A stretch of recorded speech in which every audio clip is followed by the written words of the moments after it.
سلام دوستان، به چنل خودتون خوش اومدین. من رامین انبارم. امروز قراره یه ویدیو در مورد 1060 و 70 داشته باشیم. امیدوارم خوشتون بیاد. چنل ما رو ساب لایک کامنت کنین. بریم ویدیو رو ببینیم. امیدوارم خوشتون بیاد.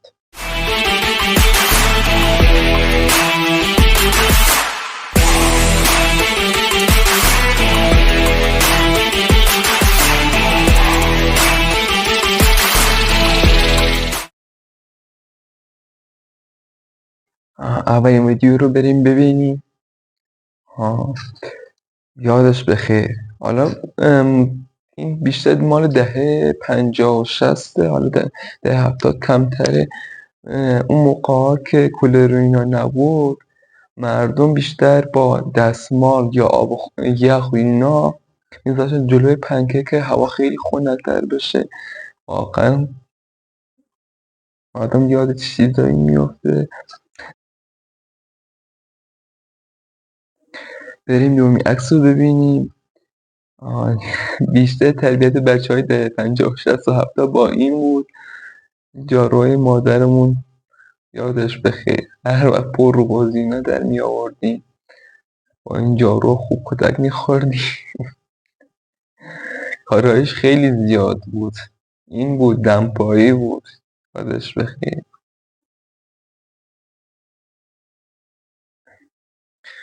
این که خداست، اون موقع همه هر چیمون تموم میشد یه چیز دیگه باش درست میکردیم. خودکارمون تموم میشد، تیغ مداد تراش می آوردیم، این کار رو انجام میدادیم. یادش بخیر. یا میله می آوردیم به مداد وصل میکردیم که داشت تموم میشد. عجب عجب چه کارهایی که نمیکردیم اون زمان، واقعا خیلی حال میداد.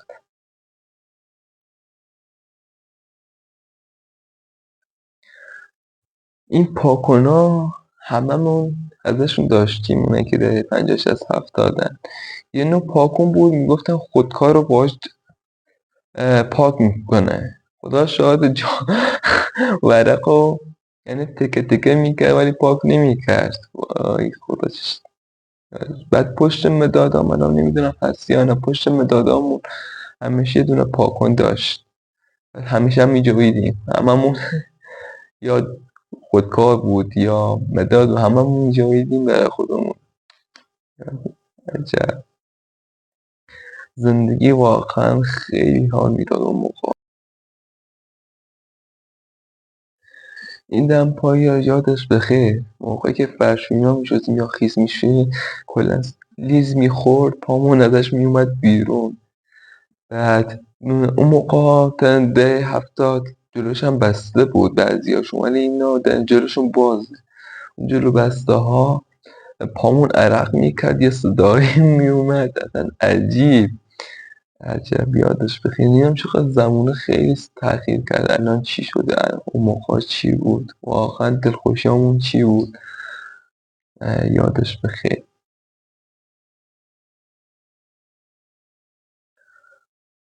عکس بعدی یادش بخیر، فصل امتحانات بود. خواستیم امتحانا بدیم، همه بچه ها کنار هم بیرون تو حیاط میشیدن، همه جور خیمه میزدیم رو امتحان که مثلا هممون بلدیم 20 میگیریم کسی نبینه. ای داد بیداد. الان چی، همه کلاس آنلاین شده از راه دور. یادش بخیر خدا وکیل. این مدل موها اون موقع هم مد بود. در مادرمون میومدن با قیچی موهامونو میزدن، اصلا افتضاح بود. خدا اون روز دیگه نیاره. خیلی بد بود.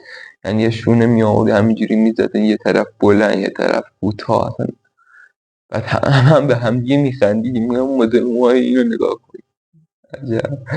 بعد من یادم یه سری مامانم موهامو زده بود، یعنی خوب میزد. مثلا مادرم موهامو چند بار زده بود دیگه، یاد گرفته بود، روح من قشنگ یاد گرفته بود. بعد رفتم مدرسه، همه تعجب میکردن بابا کی موهاتو زده. با مادرم زده. همه ترجیح میگفتن نه بابا این رفتی آرایشگاه. این گفتم نه بابا آرایشگاه کجا بود. اونایی که بچه روستان بیشتر این اتفاق براشون افتاده، قشنگ یادشون میاد چی شده.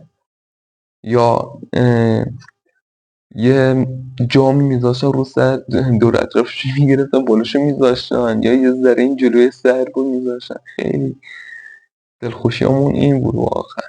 الان چی یادش بخیر واقعا چی بگم. دوستان این ویدیو هم تموم شد. اگر دوست داشتین لایک و کامنت ساب یادتون نره. اگر لایک های این ویدیو به 50 تا برسه پارت دومش هم درست میکنم. مرسی از همراهیتون. خدا حافظ.